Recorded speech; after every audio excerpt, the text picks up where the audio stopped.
właśnie wystartował preorder mojej nowej książki. To historia, która wciągnie Was od pierwszej strony. Zamówcie swój egzemplarz już teraz. Link do preorderu znajdziecie w opisie pod filmem. Dziękuję za wsparcie i czekam na Wasze wrażenia. A teraz zapraszam na film.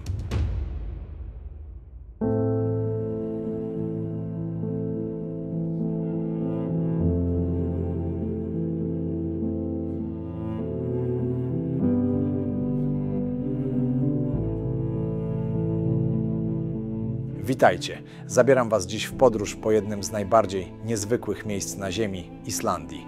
Czekają nas majestatyczne wodospady, gejzery, czarne plaże i krajobrazy jak z innej planety. To będzie wyprawa pełna przygód, natury i oddechu od codzienności. Wystarczy rozsiąść się wygodnie i pozwolić, by Islandia oczarowała Was swoim pięknem.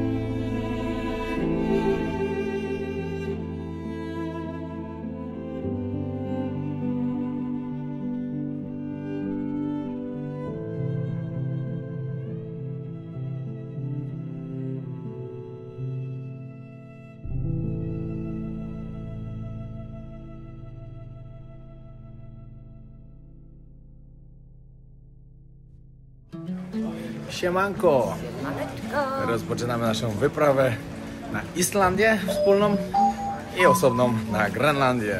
Powiem Wam tak, ja to jestem na maksa ucieszony, że zaczynamy Islandię, ponieważ Islandia po pierwsze jest ostatnim moim krajem w Europie, którego jeszcze nie widziałem i dzisiaj zamknę sobie już całą Europę. A druga sprawa, Islandia jest przepiękna. Każdy, kto był, to wie. Także wiem, że zrobimy tam naprawdę świetną serię. Będziemy podróżować samochodem, z namiotem na dachu. Typowy taki campingowy life. Tak, i teraz ten campingowy life czeka nas przez długi czas. Dokładnie tak, no w sumie przez kolejne 3 miesiące. Proszę Cię, to będzie luksusowo. No to będzie wypas. Także śledźcie na bieżąco. Jeśli jeszcze ktoś z Was nie subskrybuje kanału, zostawcie suba. My wsiadamy właśnie do samolotu. Dzień dobry.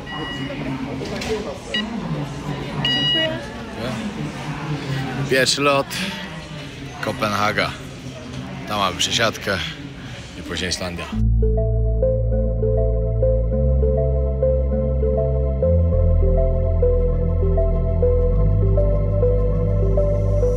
I kolejny przystanek Reykjavik.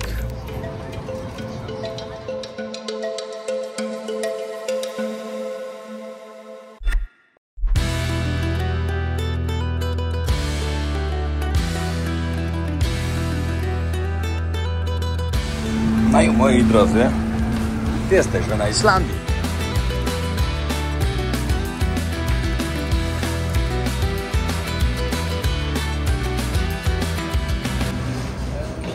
Moi drodzy, wylądowaliśmy na Islandii. Islandia jest moim 146 krajem ze 193 Organizacji Narodów Zjednoczonych, które odwiedziłem.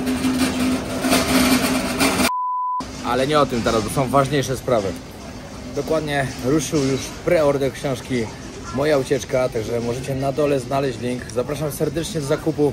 Książka będzie sprzedawana po 59,99, ale z każdej książki 5 zł przeznaczam na obiad dla jakiegoś biednego dziecka w polskich szkołach. Oczywiście wszystko razem to zbiorę i od września dopiero będą te pieniądze przekazane, ze względu na to, że wiadomo, są wakacje.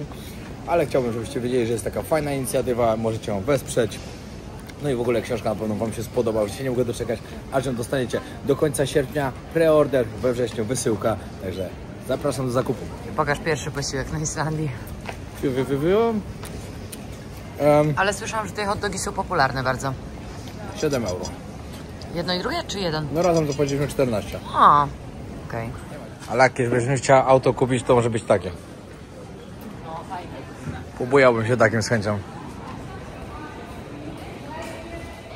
No, ten wodospad to jest coś, czego się nie mogę doczekać. A ty czegoś się nie możesz doczekać najbardziej? Ja... Wszystkiego. Parę jest takich rzeczy, no. Lodowiec, ta plaża z diamentami, mam nadzieję, że te diamenty będą w ogóle. No, ja najbardziej wulkanu Parę jest rzeczy takich, i lodowca i podobają. wodospadów. Widzieliście mnie kiedyś z walizką na jakiejś podróży? Powiedz, co tam się znajduje. Bo ja nigdy. Jedzenie. Jak wielu z Was pewnie wie, a może niektórzy nie wiedzą, na Islandii jest okropnie drogo. Także wzięliśmy sobie trochę jedzenia, ze względu na to, że będziemy mieli samochód, w którym będziemy mieli kuchenkę, będziemy sobie mogli gotować, będziemy tam spać, wszystko będziemy w tym samochodzie. No to zabraliśmy jedzonko i będziemy żyć typowym życiem takim camping life. Dziś przyjechał po nas już pan z wypożyczalni. Za chwilę Wam pokażę wypożyczalnię, pokażę Wam samochód, którym się będziemy przemieszczać i ruszamy w podróż. W ogóle z ciekawostek jest to, że tu żyje bardzo dużo Polaków. 10% społeczeństwa Islandii podobno to są Polacy. W ogóle dużo Polaków się do mnie odezwało, że jak coś będę potrzebował albo coś, że z chęcią mi pomogą. Także bardzo serdecznie Wam wszystkim dziękuję. Teraz nam zeszło, przez przypadek poszliśmy w złą stronę, poszliśmy w ogóle i wyszliśmy znowu. Dobra, chodźmy no. Nie ma co przedłużać, bo pogoda piękna i szkoda czasu marnować. No i moi drodzy, jesteśmy w polskiej wypożyczalni samochodów Icepol. Na pewno widzieliście już u niejednego podróżnika, bo wszyscy od niej biorą samochody.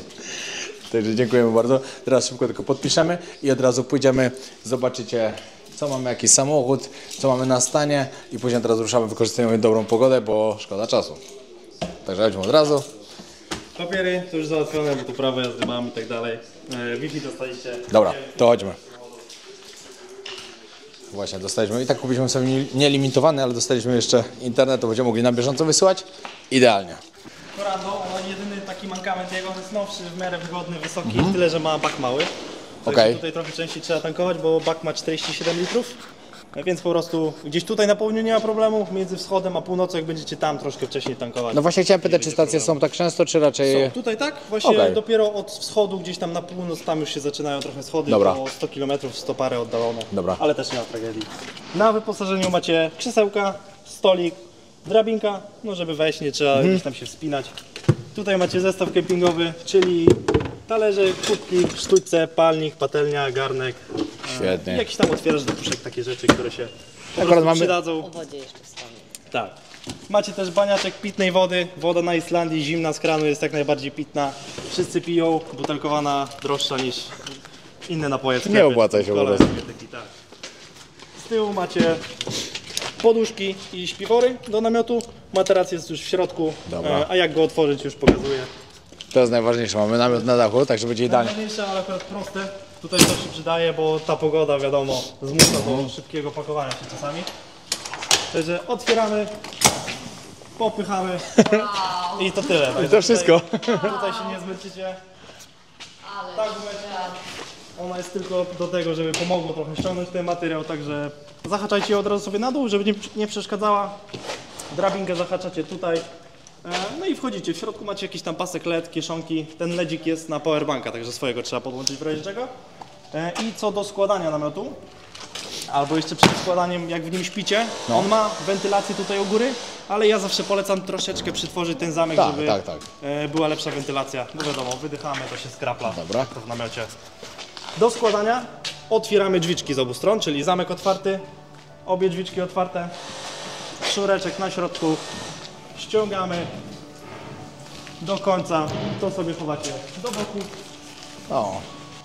Ja podróżowałem, jak z Polem po Namibie podróżowałem, też mieliśmy namiot na dachu, ale ten to jest okropnie prosty do złożenia. Tamten nie był taki prosty, bo tam, no tak, do góry jego trzeba było później układać wszystko i tak dalej, trochę wieprzyna z tym, a to jest przecież 2 sekundy i złożony, rozłożony.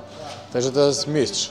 Ogólnie co do spania na dziko w razie czego, to zasada jest taka, że można, tylko żeby to nie było w parkach narodowych, pod zakazem biwakowania, tak na No. chamsku, czyli nie pod zakazem, nie w parkach narodowych, nie u kogoś w ogródku, tylko właśnie Okej, znalazł sobie gdzieś bo się tu zastanawialiśmy, bo samego. niby właśnie widzieliśmy, że niby nie można, że trzeba na kempingu, ale to nieprawda, można, nie? To tak niby nie można. Tylko No niby, Czyli jak niby nie można, to dla nas idealnie, czyli będziemy spać na dziko. Ale raz jakiś raz trzeba będzie na kempingu, że się umyć. No, że się umieć podładować. Albo ciepłe źródła. O, to jest jeszcze lepsze, tak. Tak. No dobra, to wszystko mamy, no. Tu macie. Przy kluczykach w razie czego jeszcze macie zniżki na paliwo. Okej. Na 3 różne stacje, na te właśnie 3 N1, Orkan i Olis przykładacie tam, gdzie kartę przed płatnością po prostu. Świetnie.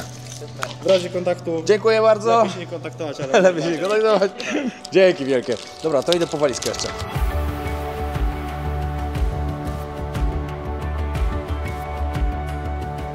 Ale tu jest krajobraz. Normalnie jakby nie te pojedyncze roślinki, to wszędzie tylko skała wulkaniczna.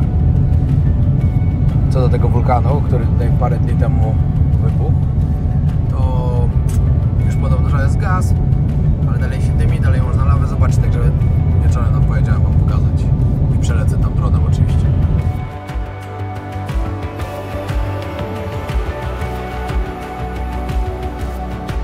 Tu możecie zobaczyć, jak się kopci jeszcze z tego wulkanu.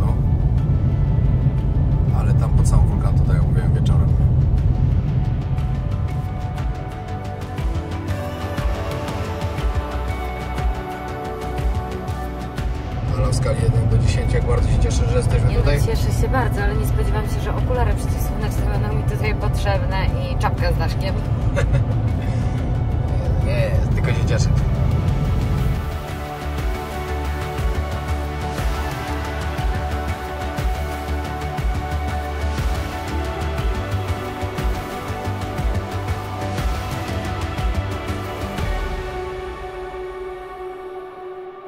A my witamy się z Wami na styku właśnie dwóch płyt tektonicznych, czyli europejskiej i Ameryki Północnej, czyli w zasadzie można powiedzieć, że teraz chodzimy sobie między kontynentami i w zasadzie jest to takie miejsce bardziej symboliczne, żeby tu przyjechać, bo no, takie wiecie. A nazwa, w ogóle nazwy w tym języku są naprawdę tak trudne, że nie wymagajcie od nas, żebyśmy je potrafili powiedzieć. Most łączący dwie płyty tektoniczne to jest najlepsza nazwa, jaką możemy tutaj przedstawić. Dokładnie tak. W ogóle musicie wiedzieć, że język islandzki jest jednym z najtrudniejszych języków świata. W ogóle nie pozwalają, żeby powstawały nowe słowa. Ten język jest bardzo stary. Podobno mogą czytać pisma, które były pisane 800 lat temu. Normalna każda osoba może bez problemu to odczytać. Tutaj możecie zobaczyć właśnie, jak te płyty tektoniczne się układają. No, my jesteśmy dokładnie tutaj, gdzie wydrapane między Ameryką Północną a Europą. Na Islandii żyje 388 czy 380 tysięcy ludzi. Wyobraźcie sobie. Niedużo. Niedużo, bardzo niedużo. Ale z czego większość po prostu żyje Tutaj na właśnie tym półwyspie. Tak, no. Co się też nie ma co dziwić. Bardzo surowy krajobraz, można Tak, powiedzieć. i śmiejemy, że trochę się czujemy jak ten Frodo I Bilbo. Sam Sam idący przez Mordor, tylko stopy mamy troszkę ładniejsze. Odrobinkę, ale troszeczkę. No ty to nie wiem, ja to tak. A w ogóle wam powiedziałem, że tam ten wulkan jest, nie, wulkan jednak jest gdzie indziej, a to są chyba gejzery właśnie, które też zaraz zobaczymy. W ogóle słowo gejzer właśnie pochodzi z islandzkiego. Dobra, przyjechaliśmy teraz na najstarszą latarnię, która jest w ogóle na całej Islandii. Nazywa się Gjaldilid Bilastidi. Hand sanitizer odkażesz do rąk, widzisz? O, po polsku napisy. Polska firma pewnie jakaś. Albo nie, albo dlatego, że dużo Polaków, no może tak być też. Jak na Phuket po rosyjsku, to tutaj po polsku. Patrzcie, jak tam wszystko paruje. Teraz tu pójdziemy. No, zaraz tam będziemy. No nie, to jest Mordor. Jaki krajobraz. Wszystko powulkaniczne. Pięknie, ale to może na dole.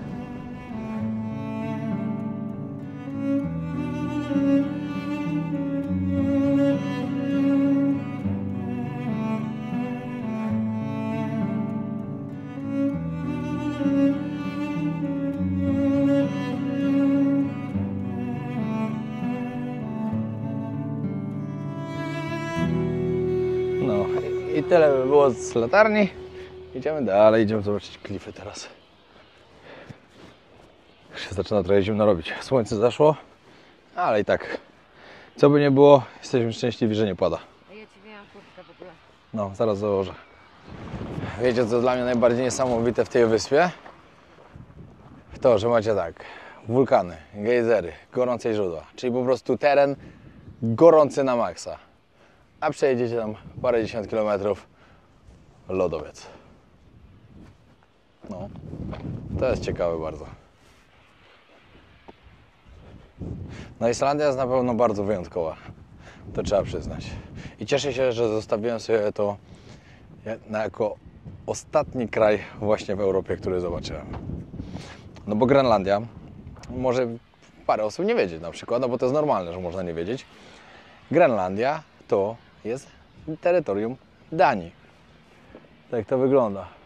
No Islandia zresztą kiedyś też była, ale ogłosiła niepodległość chyba w 1918, jakoś tak. Co? To nie jest najstarsza. To nie jest najstarsza latarnia? Znaczy, czekaj. Najstarsza latarnia była o tutaj, na tym klifie, ale niestety po trzęsieniu ziemi spadła i później się bali, że sytuacja się powtórzy. I zrobili Znaczy tą. w zasadzie ona kilka razy była niszczona i rekonstruowana, ale stwierdzili, że już nie będą jej budować tutaj, bo to jest trochę ryzykowne i zbudowali ją w końcu tutaj. Ale jakby tutaj była pierwsza, ale to nie jest dokładnie ta, którą tu widzimy. No widzicie, to jednak źle gdzieś wyczytałem. I wiecie co? Właśnie teraz zobaczymy, jak jestem głupi. Ja wam czytam nazwę. A że to latarnia to się nazywa Gjaldis Bilast Ait. Teraz podjeżdżamy. Ty, to samo. A poniżej pisze parking payzone, czyli to bardziej znaczyło parking payzone, a nie nazwa latarni. Ale bracie, co? Już wiecie, jak się nazywa parking payzone. Dokładnie tak, no. A tamta latarnia się nazywa też jakoś Nary, ale nigdy jeszcze się nie spotkałam, że były tak aż trudne nazwy. W Norwegii były trudne, ale tutaj to już jest w ogóle hardcore powtórzyć te nazwy. No, tak trochę jest. No i dobra, teraz kolejnym miejscem, które idziemy zobaczyć, tam wejdziemy na górę i tam chcę też przelecieć dronem właśnie. Nazywa się Valahumakol, a ta latarnia nazywała się... jak ona się nazywała? Reykjanesviti. Dokładnie. Tak. Ale ta wcześniejsza nazwa, którą wam podałem, jest bardziej zabawna. Zdecydowanie.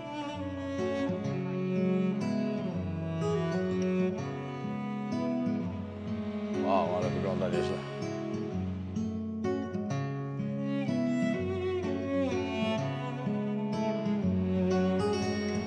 Dobra, tam nie można było iść na górę, to wbijam tutaj.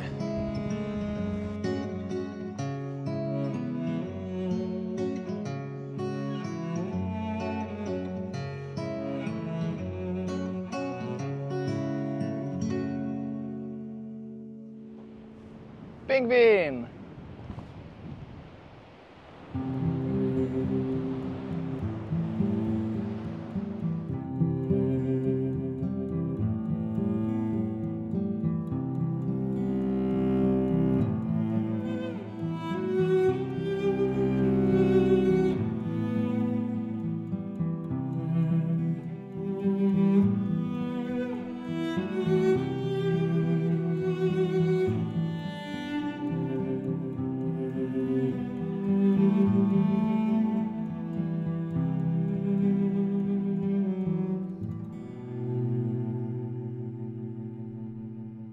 Kolejne miejsce, które odwiedzamy, to Gunnukfer.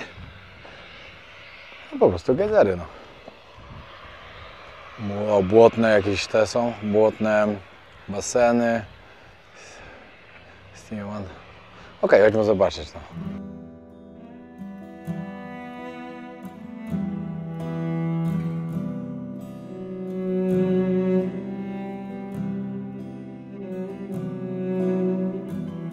Danger. Ciekawe ile stopni. Na pewno bardzo, bardzo dużo. Patrzcie jak wybucha. Ale siarką śmierdzi. Tutaj wszędzie siarka. Aż mi się przypomniała Etiopia. A z ciekawości, podobno tutaj jest zasilane geotermalne, czy mało płacą za ogrzewanie, bo wszystko jest właśnie geotermalne i nawet chodniki w Reykjaviku zrobili podgrzewane geotermalnie. A to też widziałem gdzieś, no. No a tutaj możecie zobaczyć, to są te błotne wulkany też. Takie coś widzieliśmy ostatnio w Azerbejdżanie. Właśnie, bo nie wiem czy powiedziałem.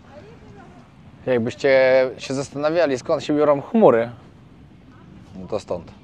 Co nie, Ala? Powiedz, że tak. Powiedz, że to jest fabryka tak, chmur. Dokładnie. No popatrzcie. I cyk, całe niebo w chmurach. A miało być słońce. Zajadając kawanoska. Powiem wam w ogóle. Tak. Z czyim przewodnikiem tu jeździmy? Kupiliśmy przewodnik od naszych znajomych, którzy naprawdę zjeździli Islandię wzdłuż i wszerz i są, naprawdę mają wiedzę na ten temat. Wydali przewodnik, encyklopedię można powiedzieć, o Islandii. Mamy ich właśnie przewodnik i jeszcze plany podróży i z tym sobie właśnie planujemy podróż i naprawdę na maksa polecamy. Jak się wybieracie, to bardzo, bardzo, bardzo warto zainwestować i no No my bez tego to ja nie wiem, ile byśmy godzin siedzieli nad tym, a tutaj macie wszystko w jednym miejscu. Dokładnie tak. Los Italianos. Lost Italianos. Los Italianos Pozdros. Os. Dobra, jedziemy dalej. Teraz jedziemy do czarnej plaży. Jak będziecie tutaj jechać, to żebyście się nie zdziwili. Droga tutaj jest naprawdę taka słaba. Także lepiej mieć taki lepszy samochód trochę. Takie osuwa najlepiej. Słabo, ale się da dojechać. Czarny, wulkaniczny piasek. Ale wieje.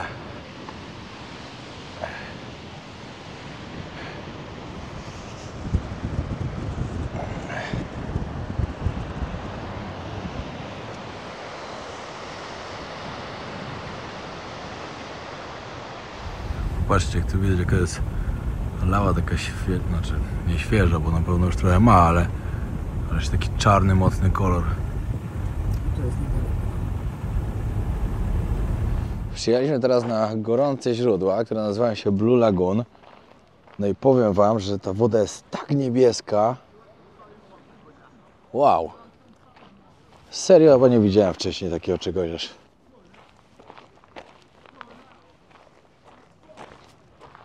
Ogólnie, żebyście wiedzieli, te źródła teraz, na które idziemy, to są takie najbardziej komercyjne tutaj. Wiele osób pisze, że nie są warte swojej ceny. Także my z nich nie będziemy tutaj korzystać, nie dlatego, że jesteśmy skarpetami, nie o to chodzi. Tylko po prostu już jest trochę późno, jest strasznie zimno już. 10 stopni jest i zaraz ktoś mi powie, tak, to są gorące źródła, ogrzejesz się? Niby tak. Ale nie, jutro będziemy w innym miejscu, gdzie są też gorące źródła, które są też podobno bardzo piękne. I tam się będziemy kąpać.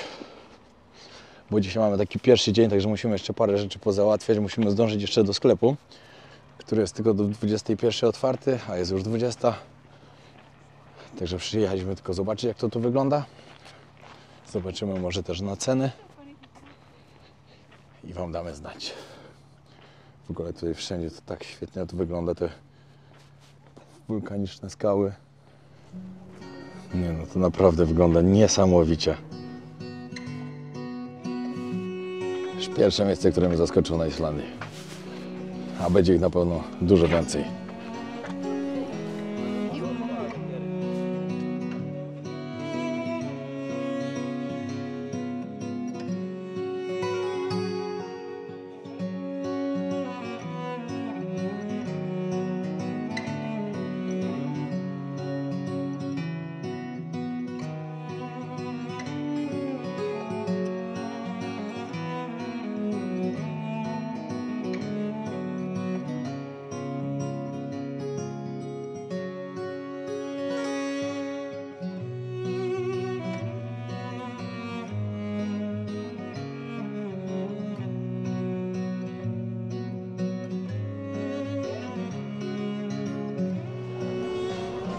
No i tak wyglądają te gorące źródła.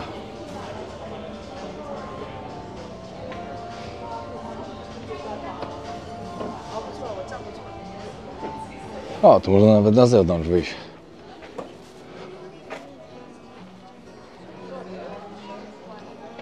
No. Godziny otwarcia to jest poza sezonem od 8 do 22, a w sezonie, czyli od czerwca do sierpnia, od 7 do 24 i cena długo. za pakiet podstawowy to 330 zł.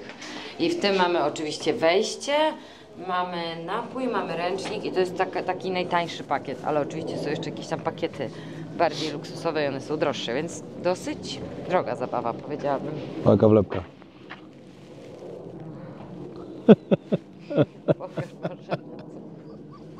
Nie wiem, czy mam to pokazywać. Ale jak ci wzrok tutaj, ja nie zauważyłem, nie przybliżaj. Dobra, pokażę. Chodzi o tą rozgwiazdę. Nie mogę za blisko pokazać, bo jeszcze mi zrobią jakąś tą demonetyzację na odcinku. No dobra, a teraz czas na naszą ulubioną część zwiedzania, czyli supermarket. Tak jest. To też od razu wam powiemy, jakie ceny są przykładowe. Pomyśl, jak fajnie by to wyglądało, jakby było słońce. No. To ten niebiesko-biały był tak intensywny.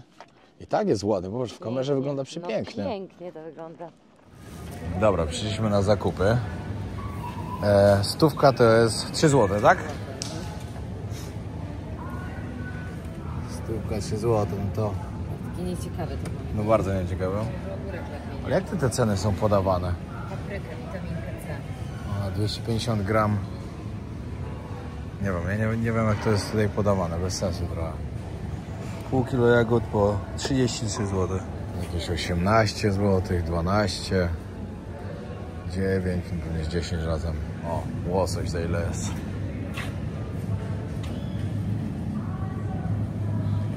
No tutaj jest 27 zł za taki kawałek. No normalna cena. Ja, patrz jak tam, 6000. Ale to była 3 kg albo jakiś wyjątkowy. Aha, no tak, tu jest za kilogram 5800. Tu macie takie gotowe dania. To chicken masala jakieś 1500, 45 zł mniej więcej. To drogo. 30 zł za takie danie. Nie, 45. Tak, ale ja A, tutaj za to. tutaj no. Droga, no. Tutaj też 4. No to te dania to są drogie dania.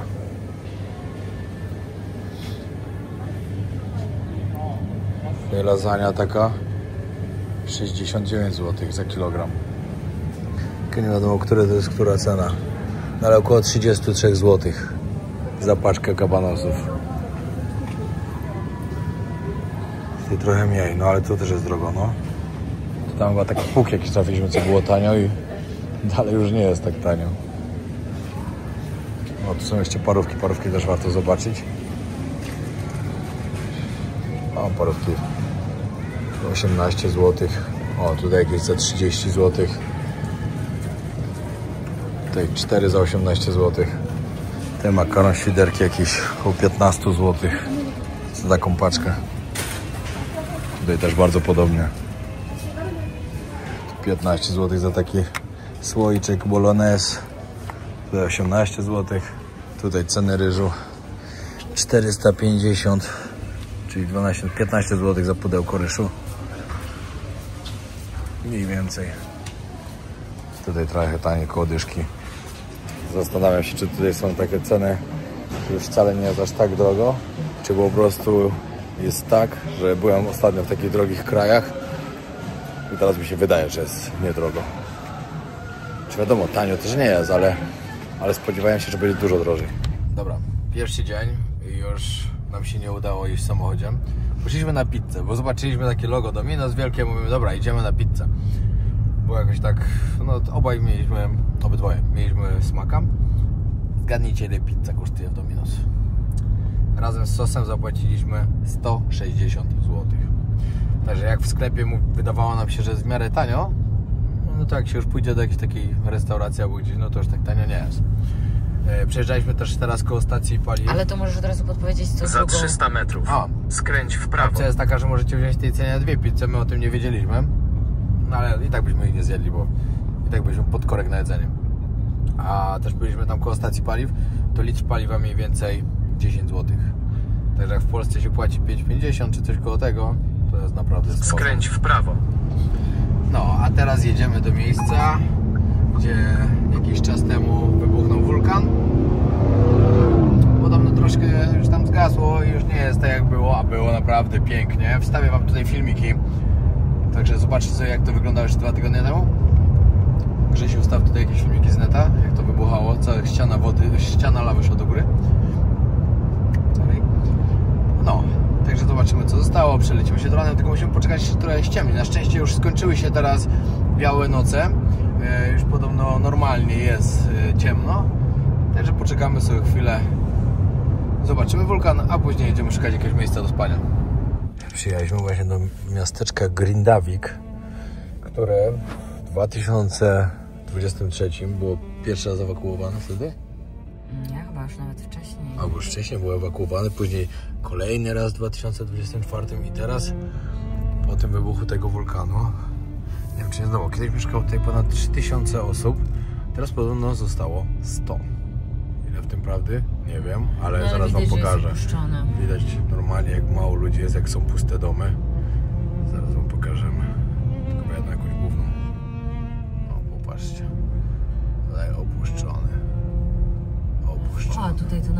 gdzieś, wiesz, po tym jak popękany jest, ty, faktycznie. Czyli tutaj tak się ruszyło to wszystko, że tym ludziom kazali się też wynieść. Czyli tu pewnie... Tak, z tego co czytałam, to w ogóle rząd islandzki też wspierał jakby to, żeby ludzie się przenosili stąd gdzieś indziej. Właśnie.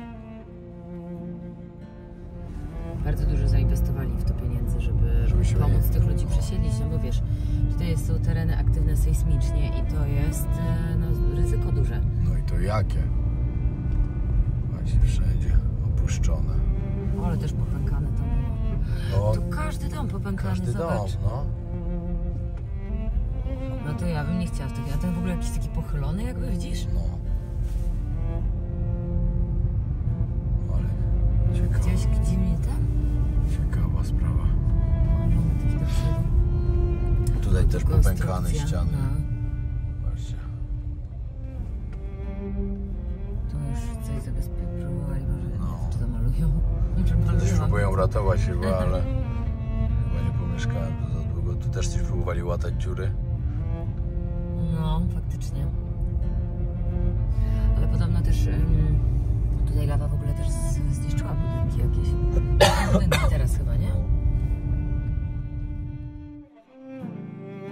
W 2024 roku islandzkie miasteczko Grindavik znalazło się w centrum uwagi, gdy lawa z erupcji wulkanicznej na półwyspie Reykjanes dotarła do jego granic. Rozżarzona lawa pochłonęła 3 domy, ale dzięki szybkiej ewakuacji nikt nie ucierpiał. Mieszkańcy Grindaviku, przyzwyczajeni do wulkanicznej aktywności Islandii, musieli opuścić swoje domy w pośpiechu. Erupcja była spektakularnym, choć groźnym przypomnieniem o sile natury na tej wyspie.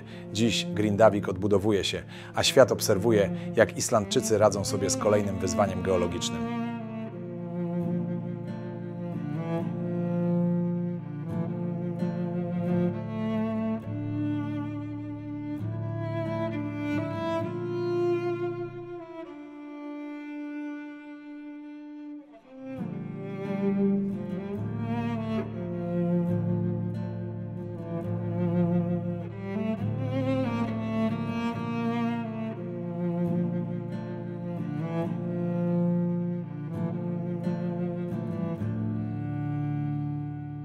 W takim domu to już tym bardziej to jest niebezpieczne. Pomyślcie sobie mieszkać w takim miasteczku, gdzie tu co jakiś czas sobie wybucha ten wulkan.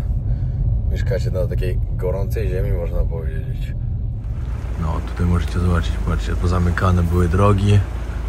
Tutaj wybucha lawa.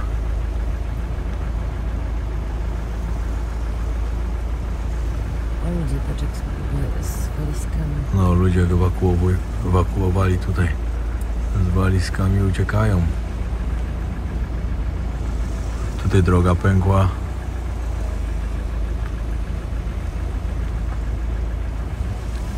O, tam widać jak się leje lawa. Tutaj wywaliło dziurę w drodze. Mocne zdjęcia. Patrzcie to, jak się lawa lała ulicami miasta, normalnie lawa. I domy paliło. Ja. Mocna fota. Patrzcie, jakie piękne domy.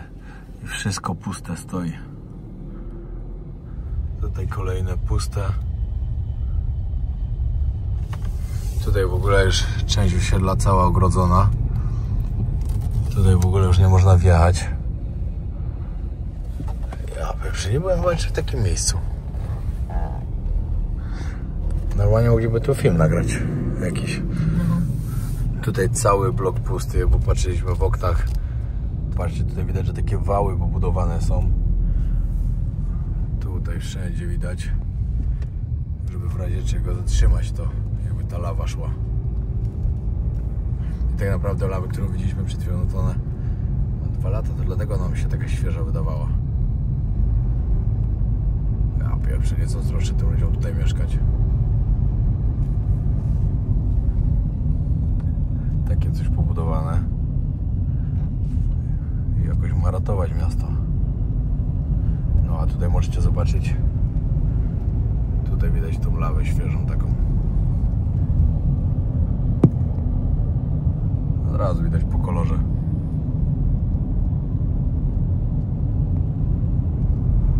Właśnie tu musiało tutaj płynąć. popłynąć.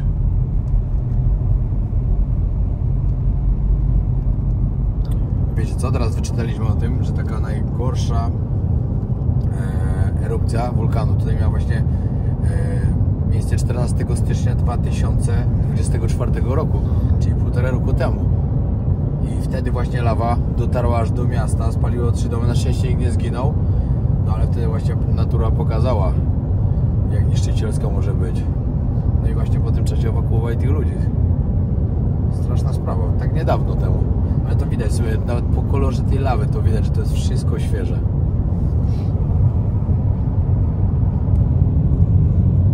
No a teraz idziemy właśnie tam. Zobaczcie, to jest ten wulkan, który parę dni temu wybuchł. Ej, patrzcie, teraz wam muszę to pokazać, bo to jest szok. Popatrzcie, tutaj jak ten wulkan wybuchł, tutaj dalej się w ogóle dymi. I tutaj był ten, o kurczę, tutaj był ten wał zbudowany. Tu jest taki wał zbudowany i ta cała lawa szła tak, jak ten wał. I tutaj można zobaczyć, że ten wał uratował miasto, bo wszystko szło cały czas, patrzcie, tu normalnie już całe miasto zalało, a tu wszystko ten wał, bokiem szła ta lawa. No super to I widać. całe miasto po prostu uratowane, ale tu jak się cofniemy, tutaj zobaczcie, że ten wał nie wytrzymał. I tutaj lawa poszła i wlała się do miasta. A pomyślcie, jakby nie było tych wałów, to tego miasta by już nie było. To by było wszystko spalone. Niesamowite, naprawdę niesamowite. 12 w nocy. No gdyby nie te chmury, to tak naprawdę, patrzcie. Zawód się tak robi, jakby się robił, ale się nie robił. Także gdyby nie było chmur, to pewnie wcale ciemno by nie było, chociaż i tak nie jest ciemno. Tak jest dalej jasno. Wjechałem tutaj teraz na taki punkt, skąd ma być fajnie widać ten wulkan. I przelecę tam dronem. Znaczy spróbuję tam dolecieć. Mam nadzieję, że się uda. Bo to, co przed chwilą zobaczyliśmy, tą skalę tego, co mogło się stać z tym miastem, gdyby po prostu nie te wały, które były zbudowane. Szok. No tam widać, jak się kopci, ale szczerze powiedziawszy, nie wiem, czy jakiekolwiek szanse są, że tam dolecę. Chyba nie będę ryzykował. Się boję, że mi nie wróci dron później.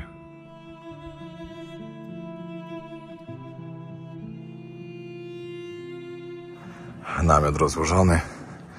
Idziemy spać. Świetny dzień.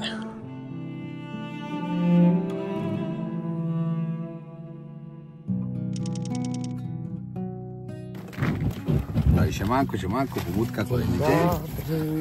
8 rano.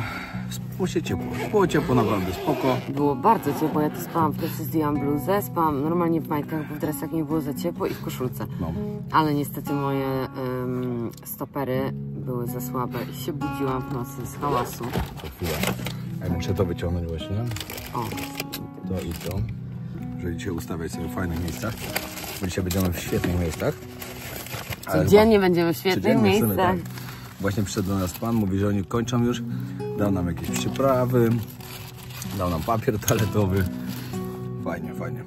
I tutaj, w tym pierwszym kempingu, podamy wam później nazwę, to jest przy tym mieście Grindavik, tak? Grindavik. Tutaj jest ciepły prysznic na kempingu, więc warto będzie sobie zapisać. Tak. Dobra, ogarniamy się. Namiocik sprawdza się w 100%. Świetna opcja. Właśnie się biorę za składanie go. Trzeba śpiwory poskładać. Patrzcie, tu jest jeszcze taka lampka. Wczoraj się też przydała bardzo. Troszkę od pary się robiło wilgotno. Znaczy zrobiło, ale i tak będzie wysychało na bieżąco. W ogóle to wczoraj mieliśmy spać na takim dzikim jakimś kempingu.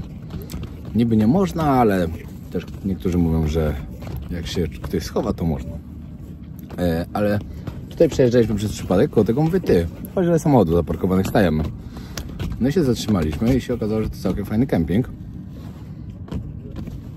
Za uczciwą cenę. Byliśmy tu o 12 w nocy. Także wiecie, nikogo nie było już.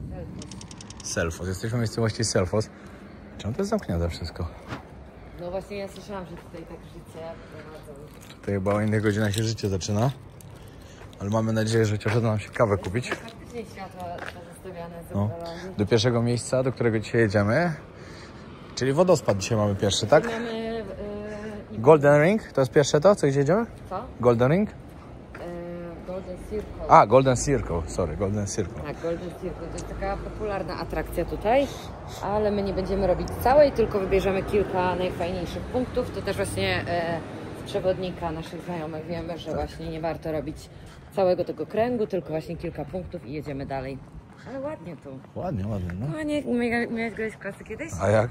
Nie, już nie pamiętam teraz.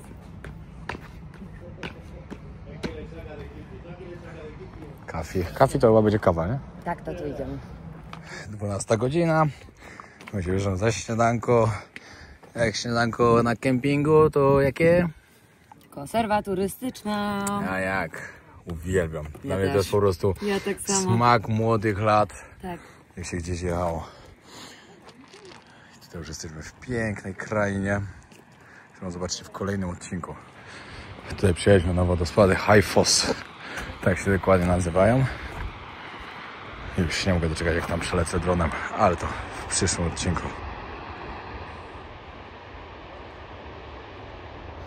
A Wam jeszcze na sam koniec przypominam o tym, że wystartował preorder książki Moja Ucieczka.